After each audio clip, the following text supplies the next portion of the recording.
सभी के लिए गर्मी में खाने लायक बिल्कुल हेल्दी खाना मैंने बनाया है। अब लोगों की सेहत भी ठीक रहेगी और कमजोरी भी नहीं होगी। सिया एक पढ़ी लिखी डाइट कॉन्शियस लड़की है जो अपने परिवार वालों के खाने के साथ हेल्थ का भी बाकायदा ध्यान रखकर हमेशा खाना बनाया करती है। आज भी सिया खाना बना रही होती है कि तभी किचन में रामपाल आता है। अरे ये क्या बहू, आज फिर करेले की सब्जी और रोटी? तुझे कुछ और बनाना नहीं आता है क्या? रोज रोज ये बोरिंग खाना क्यों बना कर रख देती है? पापा जी, गर्मी में तेल मसाले वाला खाना नहीं खाना चाहिए, इस वजह से मैंने हेल्दी खाना बनाया है। सिया की बात सुनकर रामलाल मुंह बनाकर वहाँ से चला जाता है और सिया खाना बनाकर सभी को डाइनिंग टेबल पर परोसती है। बहू, हमारे घर में मसालों की कमी हो गई है क्या, या फिर सागर तुझे राशन खरीदने के पैसे नहीं देता? मम्मी जी, आप क्या कह रही हैं? मसालों की क्यों कमी होगी? अगर मसालों की कमी नहीं है तो रोज हमें मरीज जैसा खाना क्यों खिलाती है? क्या बिगाड़ा है हमने तेरा? कभी कुछ टेस्टी भी बना लिया कर। लेकिन मम्मी जी, ये सब तो मैं आप लोगों के लिए ही करती हूँ। ज्यादा तेल मसाले वाला खाना इस उम्र में, ऊपर से इतनी गर्मी में खाना आप लोगों की सेहत के लिए बिल्कुल सही नहीं है। सिया की बात सुनते ही सभी मुंह बनाकर सिया को घूरते हुए खाना खाना शुरू करते हैं। भले ये लोग मुझे किसी अपराधी की तरह घूर रहे हो, लेकिन कम से कम हेल्दी खाना तो खा रहे हैं, जिसकी वजह से अब मेरे परिवार वालों की सेहत बनी रहेगी। यह सोचकर सिया सभी को खाना खिलाती है और सभी खाना खाकर अपने कमरे में चले जाते हैं। इसी तरह दिन बीतते हैं। एक दिन तभी पड़ोस में एक बहुत सुंदर मॉडर्न लड़की शादी करके बहू बनकर गृह प्रवेश करती है, जहाँ पूरा मोहल्ला इकट्ठा होता है। बहू, चल अब तू अपने दाहिने पैर से कलश गिराकर इस घर में गृह प्रवेश कर। जी मम्मी जी। रुचि अपने दाहिने पैर से कलश गिराकर घर में गृह प्रवेश करती है और तुरंत वहां आई सभी मेहमानों के साथ अपनी सास के भी पैर छूती है। अरे अरे बहू, मेरा आशीर्वाद तो हमेशा तेरे साथ ही है, पैर छूने की कोई जरूरत नहीं है। मम्मी जी, जरूरत कैसी नहीं है? बड़ों के पैर छूने से स्वर्ग मिलता है, और फिर भला मैं स्वर्ग से वंचित क्यों रहूं? वाह, क्या बहू मिली है। आजकल की बहुएं तो सास को नागिन समझती हैं, और तेरी बहू सास के पैर छूने को स्वर्ग बता रही है। हाँ, वो तो है। चलो, अब बहुत हो गया हंसी मजाक, अब रात काफी हो रही है, सब सो जाते हैं। हाँ हाँ, रात तो काफी हो गई है, चलिए अब हम भी अपने घर चलते हैं। इतना कहकर सभी पड़ोसी अपने अपने घर चले जाते हैं। वहीं रुचि भी अपने कमरे में जाकर आराम करती है और फिर अगली सुबह, अरे ये खुशबू तो खिड़की से आ रही है, चलो चलकर देखते हैं। रामलाल खुशबू के पीछे पीछे खिड़की तक पहुंच जाता है। तभी वहां पिंकू भी आता है और लालच भरी निगाहों से कहता है, लगता है जरूर आज पड़ोस में बटर चिकन, नान, छोले कुलचे, पनीर टिक्का, दाल मखनी, राजमा चावल जैसे टेस्टी टेस्टी खाने बन रहे हैं।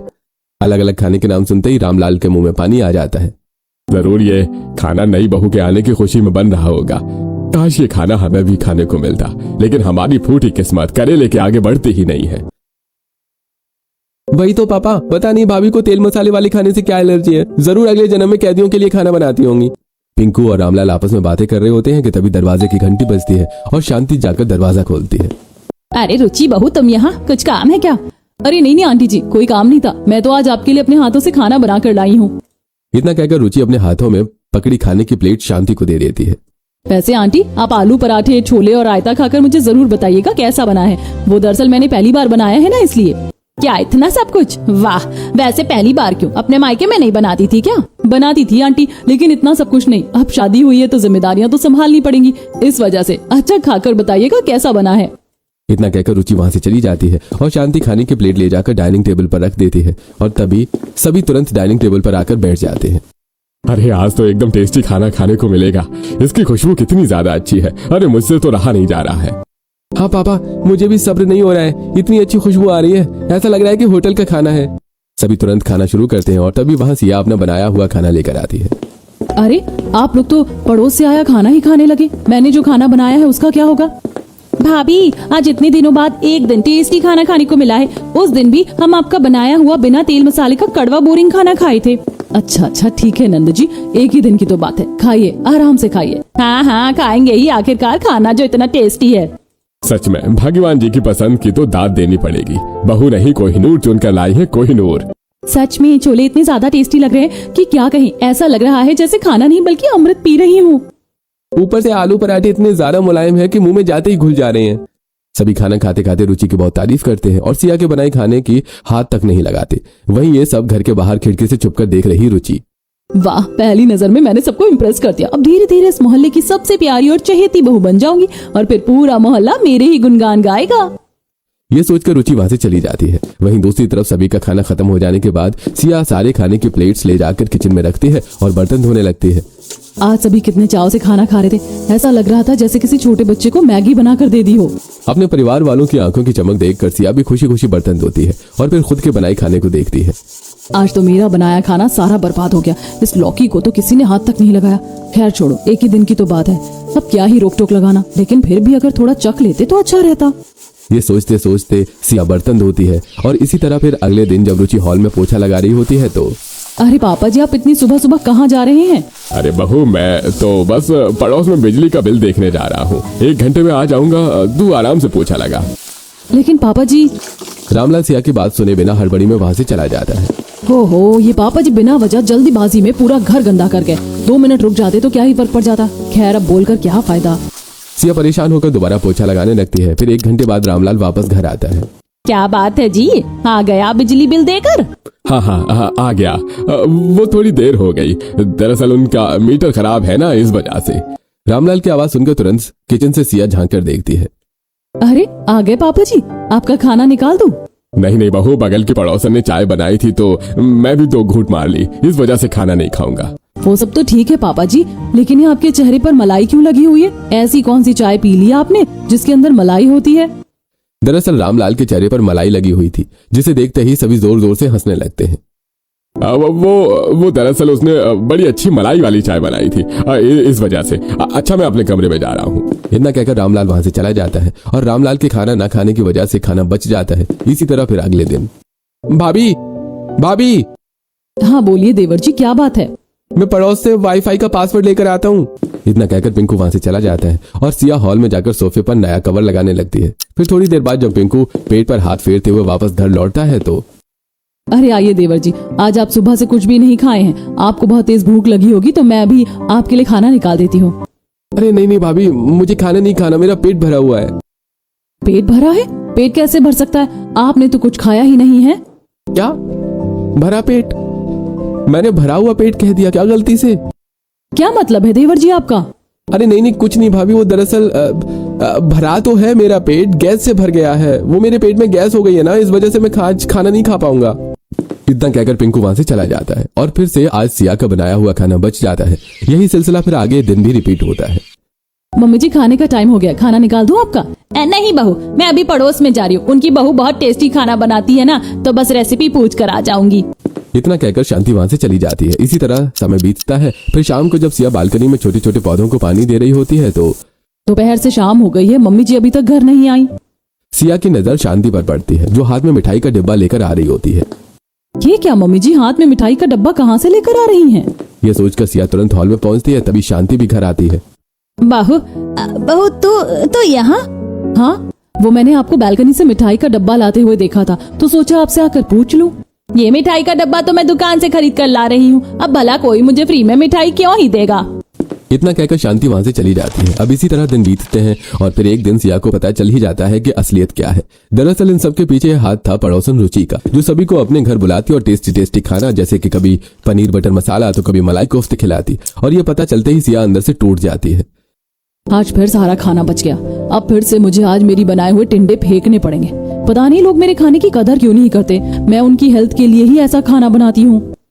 अब हर दिन सिया का बनाया हुआ खाना वेस्ट होने लगता है और धीरे धीरे घर वालों को पड़ोसन के खाने की लत लग जाती है और सभी खाने के लालच में उसके अगल बगल मंडराने लगते हैं। अरे बहू रुचि, बहू सुन जरा, मैं मार्केट जा रहा हूँ, तेरे लिए कुछ लाना है क्या? रामलाल की बात सुनकर रुचि तुरंत बालकनी में आती है। नहीं अंकल, मैं ब्लिंकिट से मंगवा लूंगी। अरे मेरे पास तो कोई बहाना नहीं है, अब मैं खाना खाने इनके घर कैसे जाऊंगा? नहीं कुछ सोचना पड़ेगा। अरे बहू, पता है तुझे मार्केट में सेल लगी है, 1 पर 1 फ्री। कुछ मंगवाना है तो बोल दे। अच्छा ऐसी बात है क्या? तो फिर ठीक है अंकल, आप मेरे लिए 2 नमक के पैकेट और 2 मॉइस्चराइजर ले आइएगा। रुचि की बात सुनकर रामलाल तुरंत मार्केट जाता है और रुचि का सामान लेकर रुचि के दरवाजे पर दस्तक देता है। अरे वाह अंकल, आप इतनी जल्दी आ गए। हाँ, वो आज थोड़ी भीड़ कम थी ना। ये ले तू अपना सामान, चल मैं चलता हूँ। अरे ऐसे कैसे अंकल, मैंने आज दही बड़े बनाए हैं, साथ ही बिरयानी। आपको टेस्ट करना पड़ेगा। चलिए चलिए मेरे साथ चलिए। रुचि की बात सुनकर रामलाल के मुंह में पानी आ जाता है और वो तुरंत घर के अंदर जाता है और रुचि की पूरी फैमिली के साथ बैठकर डाइनिंग टेबल पर खाना खाता है। वाह बहू, तेरे हाथों में तो जादू है। आज तक मैंने ऐसी बिरयानी कहीं नहीं खाई। सच में बहू, तूने खाना तो बहुत अच्छा बनाया। बिरयानी में पड़े मसाले बिल्कुल परफेक्ट हैं। ऊपर से ये दही बड़े इतने ज्यादा मुलायम हैं। ऐसे दही बड़े तो मैंने न जाने कितने दिनों बाद खाए हैं। रामलाल बड़ी चाव से खाने की तारीफ करते हुए खाना खाता है। इसी तरह फिर अगले दिन। अरे मम्मी जी, आप ये अचार और मसाले लेकर कहाँ जा रही हैं? देख अब तू तो इन मसालों से कुछ बनाती नहीं, रखे रखे बेचारे किचन में खराब हो रहे थे, इसीलिए मैंने सोचा बगल की पड़ोसन रुचि को दे देती हूँ, बेचारी के काम आ जाएंगे।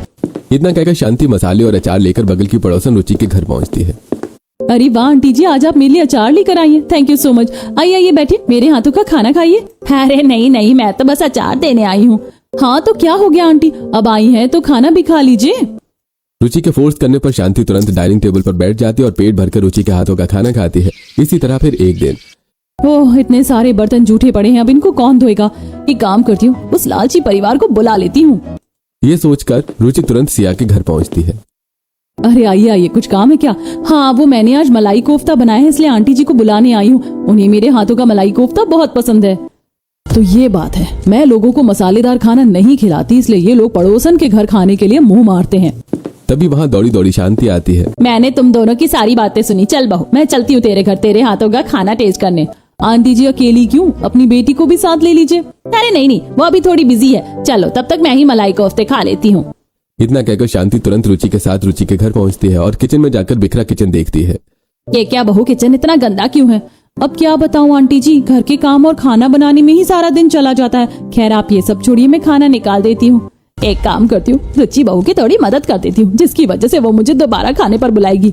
बहू रुको, पहले हम किचन की सफाई करते हैं, फिर मैं खाना खाऊंगी। इतना कहकर शांति तुरंत खाने के लालच में जल्दी जल्दी पूरा किचन साफ करने लगती है और थोड़ी देर बाद हॉल में बैठकर खाना खाना शुरू करती है। अब आ रहा है ना खाने का असली स्वाद, क्या छोले हैं और तूने जो ऊपर से गार्निशिंग की है, वाह। ना जाने कैसे लोग हैं, खाना खाने के लिए दूसरों के घर नौकर भी बन सकते हैं।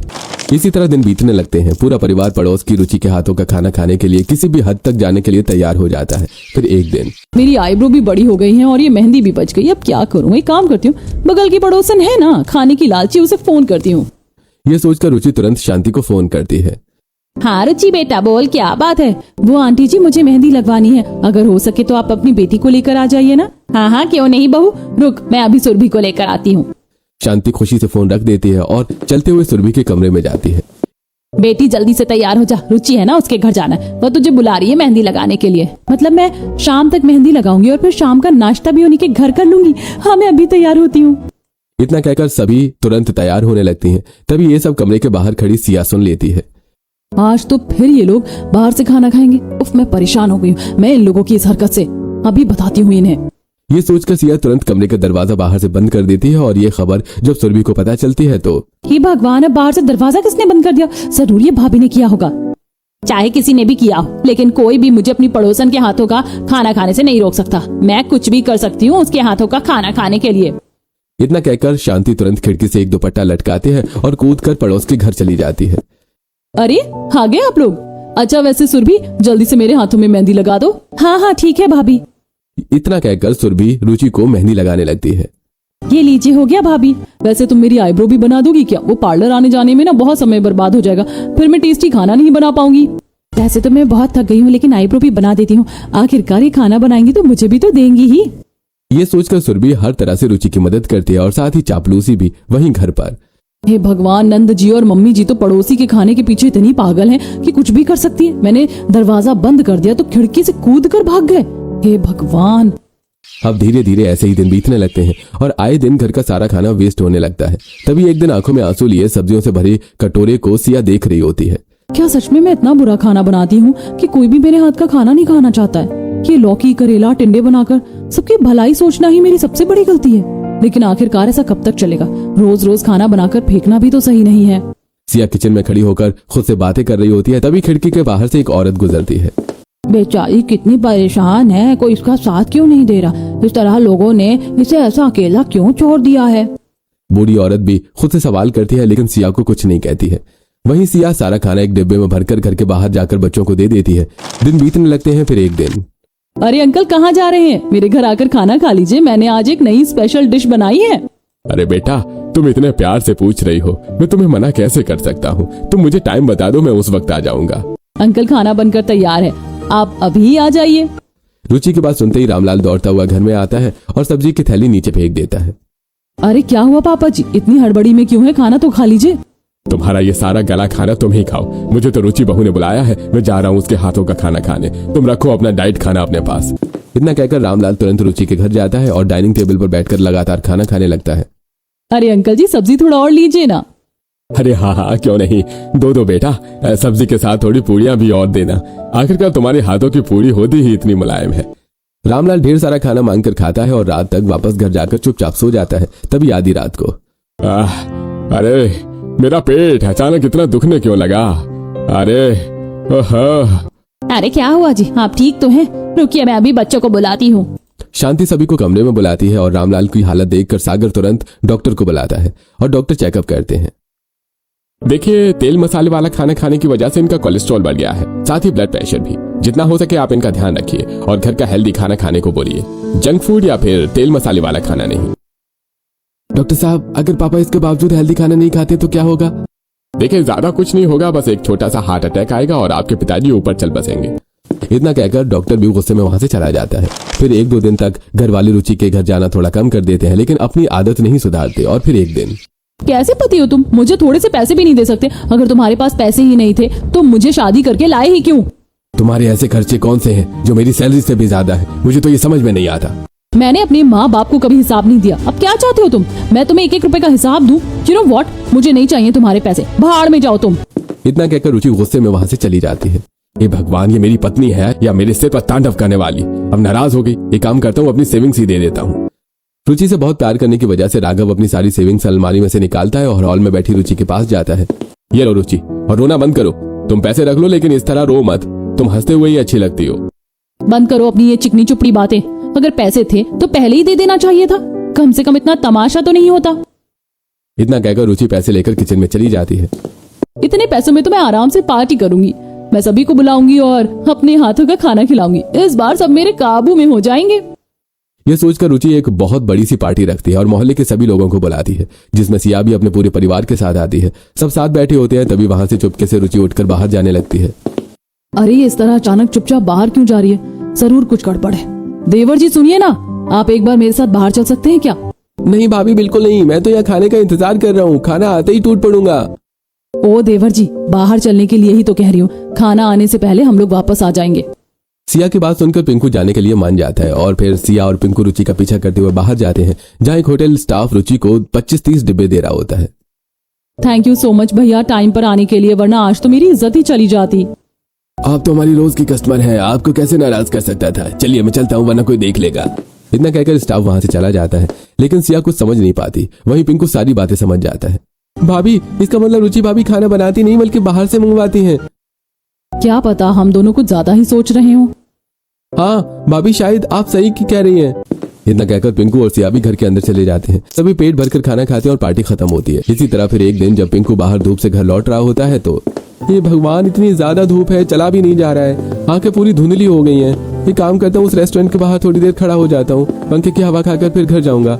ये सोचकर पिंकू रेस्टोरेंट के दरवाजे के पास जाता है और खड़ा हो जाता है, लेकिन तभी कुछ ऐसा होता है। हाँ हाँ रुचि भाभी, ऐसा थोड़े ना होगा, आप तो हमारी डेली की ग्राहक है और रोज हमसे खाना खरीदती हैं। आप परेशान मत होइए, मैं अभी खाना भिजवा रहा हूँ। इतना कहकर राकेश फोन कट कर देता है और रुचि घर खाना भिजवाता है। वहीं खड़ा पिंकू बिना सोचे समझे चुपचाप पीछा करने लगता है और फिर उसके बाद जो होता है वो पिंकू के होश उड़ा देता है। रुचि स्टाफ से खाना लेती है और अपने किचन में जाकर सारे खाने को कढ़ाई में डालने लगती है। आज भी ससुराल वालों को बेवकूफ बनाऊंगी, जैसे आज तक बनाती आई हूँ। रुचि को इस तरह करता देखकर पिंकू के होश उड़ जाते हैं और पिंकू तुरंत फोन निकाल कर वीडियो बनाने लगता है। भाभी खाना बनाती नहीं बल्कि बाहर से मंगवाती हैं। अब इनका खेल यहीं खत्म, इनकी असलियत सबके सामने लाना बहुत जरूरी है। तभी रुचि की नजर पिंकू पर पड़ती है। अरे पिंकू, आप यहाँ बैठिए बैठिए, आज मैंने एक नई डिश बनाई है, टेस्ट जरूर कीजिएगा। नहीं भाभी, आज पेट पूरा भरा हुआ है, खाने का बिल्कुल मन नहीं है। इतना कहकर पिंकू तुरंत वहां से चला जाता है और फोन में रिकॉर्ड किए हुए वीडियो छत पर ले जाकर अपनी भाभी सिया को दिखाता है। क्या सच में यही है रुचि की असलियत? तभी उस दिन वो लोन वाले आकर रुचि के पति पर चिल्ला रहे थे, क्योंकि रुचि तो सारे पैसे खाने में बर्बाद कर देती है। बाकी सब तो ठीक है, लेकिन भाभी अब किस दिन की बात कर रही हैं? वो दरअसल एक दिन मैं कपड़े सुखा रही थी, तब मैंने देखा कि बस बहुत हो गया, आपने जो लोन लिया था उसकी किस्त अभी तक तो नहीं भरी। अगर इस महीने तक आपने सारी किस्त नहीं भरी तो कानूनी कार्रवाई की जाएगी। देखिए, आप चिंता मत कीजिए, आप मुझे कुछ दिनों का समय दीजिए, मैं सेविंग्स करके सारी किस्त चुका दूंगा। तो ये थी पूरी बात, लेकिन मैंने कुछ नहीं कहा क्योंकि मैंने सोचा इतने बड़े अमीर घराने के लोग हैं, इन्हें पैसों की क्या कमी हो सकती है। भाभी, आपकी बातों से मुझे भी याद आया, पता है, जब हम रुचि भाभी के घर खाना खाने जाया करते थे तब उनके घर से इस होटल की प्लास्टिक पड़ी रहती थी। मैंने कभी गौर से नहीं देखा, लेकिन आज वो सारी चीज ही रुचि भाभी की असलियत को सामने लाने में हमारा साथ देगी। चलिए हम घर वालों को बताते हैं। इतना कहकर पिंकू तुरंत सिया के साथ हॉल में जाता है और सभी को सारी बातें बताता है। बहू, तूने हमें पागल समझा है क्या? मैंने खुद अपनी आंखों से देखा है रुचि बहू को खाना बनाते हुए। हाँ, और फिर खाने की खुशबू उसी किचन से आती है। कोई भी सिया की बातों पर यकीन नहीं करता, इसलिए पिंकू तुरंत फोन में वीडियो दिखाता है। क्या सच में रुचि बहू हमें धोखा दे रही है? और अगर अभी यकीन ना हो तो कल दोपहर इसी टाइम उनके घर बाहर जाकर देख लीजिएगा कि असलियत क्या है। अगर पिंकू तू सही कह रहा है तो हमें मोहल्ले के लोगों को भी ये सच्चाई बतानी चाहिए। भैया मैं भी यही सोच रहा था, आखिरकार उनकी सेहत के साथ भी तो खिलवाड़ हो रहा है। मेरे पास एक बहुत जबरदस्त आइडिया है, चलो सब मेरे साथ। सागर सभी को अपना आइडिया बताता है और सभी प्लान के मुताबिक काम करने लगते हैं। फिर अगले दिन, ये लीजिए आप अपना खाना और अब जल्दी से मेरे सारे पैसे दे दीजिए। हाँ हाँ भैया, जल्दी खाना दीजिए, अगर किसी ने देख लिया तो दिक्कत हो जाएगी। रुचि इतना कहकर जैसे ही खाना हाथ में पकड़ती है तभी मोहल्ले की सभी औरतें, सिया का पूरा परिवार और खुद रुचि का परिवार ताली बजाते हुए आगे बढ़ता है। तो ये है तुम्हारी असलियत? मतलब रुचि बहू तुम ये खाना अपने हाथों से नहीं बनाती थी? वो मेरा आज सिर दर्द हो रहा था, इस वजह से मैंने। और कब तक झूठ बोलिएगा भाभी, मेरे पास तो सबूत भी हैं, ये देखिए वीडियो। देखिए आप पहले मेरे अगले महीने का हिसाब क्लियर कर दीजिए, उसके बाद ये सारे नाटक कीजिएगा। स्टाफ की बात सुनते ही वहां मौजूद सभी लोगों के पैरों तले जमीन खिसक जाती है। हमने सोचा था ये मोहल्ले की सबसे अच्छी बहू है, लेकिन ये तो निकम्मी निकली। हाय हाय, ये बहू नहीं बल्कि सास ससुर की सेहत के साथ खिलवाड़ करने वाली पिशाचिनी है। अब तो इसके घर वाले जाने और ये जाने, हमें क्या। इतना कहकर वहां पर मौजूद सभी लोग वहां से चले जाते हैं और रुचि अपनी गलती का एहसास करके फूट फूट कर रोने लगती है। मम्मी जी, पापा जी, आप मुझे माफ कर दीजिए। मुझे मेरी गलती का एहसास हो गया, मैं आइंदा कभी ऐसा नहीं करूंगी, मुझे माफ कर दीजिए। रुचि को इस तरह रोता हुआ देखकर सिया आगे बढ़कर रुचि को सहारा देकर खड़ा करती है। चुप हो जाओ, इस तरह रो मत। हम समझ सकते हैं कि तुम्हें तुम्हारी गलती का एहसास है। हाँ बहू, अब जो हो गया सो हो गया, लेकिन काश तूने एक बार हमारे बारे में सोचा होता, हमारी सेहत के बारे में सोचा होता। हाँ, कम से कम आपको अपने पति की फाइनेंशियल कंडीशन पर ध्यान देना चाहिए था, लेकिन आपसे उम्मीद है आइंदा आप किसी का दिल जीतने के लिए दिल तोड़ेंगी नहीं। हाँ बिल्कुल, मैं आइंदा कभी ऐसा नहीं करूंगी। वो मुझे आपकी तरह हेल्दी खाना बनाना नहीं आता है ना, मैं इस वजह से ऐसा करती थी। अब मैं आपसे हेल्दी खाना बनाना सीखूंगी। रुचि को रोता बिलखता देखकर उसके घर वाले उसे माफ कर देते हैं। वहीं सिया भी अपने परिवार वालों के साथ घर वापस लौट आती है। एक तरफ सिया थी जो हमारे लिए दिन रात मेहनत कर रही थी और हमने उसकी मेहनत का मजाक उड़ाया। सच में हमने बहुत बड़ी गलती कर दी। समझ नहीं आ रहा बहू से किस मुंह से माफी मांगे। सभी आपस में बातें कर रहे होते हैं कि तभी वहां सिया आती है और डाइनिंग टेबल पर खाना रखती है। मैंने खाना बना दिया, अगर किसी को खाना खाना है तो बहुत अच्छी बात है, और अगर नहीं खाना है तो भी ठीक है। इतना कहकर सिया वहां से चली जाती है और शांति की आंखों में आंसू आ जाते हैं। हमने बहू को इतनी चोट पहुंचा दी कि अब बहू को फर्क पड़ना ही बंद हो गया है। सच में हमें भाभी के साथ ऐसा नहीं करना चाहिए था। अरे जब गलती इतनी बड़ी हो तो माफी भी बड़ी होनी चाहिए। हमें बहू के लिए कुछ करना चाहिए। सभी आपस में बातें करते हैं और खाना खाते हैं। फिर अगली सुबह जब सिया हॉल में आती है, ये क्या, अभी तक किसी की नींद नहीं खुली या फिर घर में कोई है ही नहीं? कहाँ गए सब? सिया ये सोच रही होती है कि तभी बाहर से ढोल नगाड़े बजने की आवाज आती है और सिया तुरंत बाहर जाकर देखती है, जहाँ एक बड़े से पोस्टर पर वर्ल्ड बेस्ट सिया छपा होता है और सभी घरवाले डांस कर रहे होते हैं। ये सब क्या है और क्यों?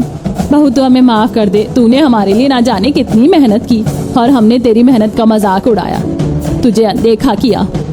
हाँ बहू, तूने इस घर को अपना घर माना, परिवार समझा, और एक हम थे जो तुझे अपनी बहू तक न मान सके।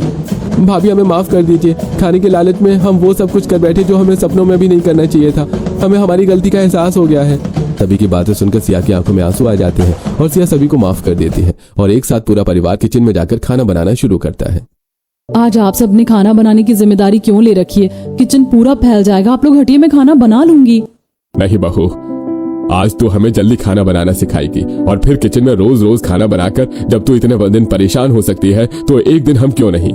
ये सुनकर सिया खिलखिलाकर मुस्कुराती है और फिर रामलाल को पूरी बेलना, पिंकू को आलू काटना, सागर को रोटियां सेकना और सुरभि को मसाले पीसना सिखाती है। पूरा परिवार पहली बार एक साथ डाइट खाना बनाकर डाइनिंग टेबल पर बैठकर खाता है। अरे भाई, आज डाइट खाना भी स्वादिष्ट लग रहा है। लगे भी क्यों ना, आखिरकार इस खाने में सिर्फ मसाले ही तो कम है, बाकी हम सबका प्यार भरपूर है। आज एक बात का एहसास हो गया बहू, असली स्वाद मसालों में नहीं बल्कि अपनों के साथ और प्यार में होता है। इसी बात पर पूरा परिवार साथ बैठकर खुशी खुशी खाना खाते हैं और हमेशा के लिए पड़ोस के खाने का स्वाद भूलकर घर का हेल्दी खाना खाते हैं।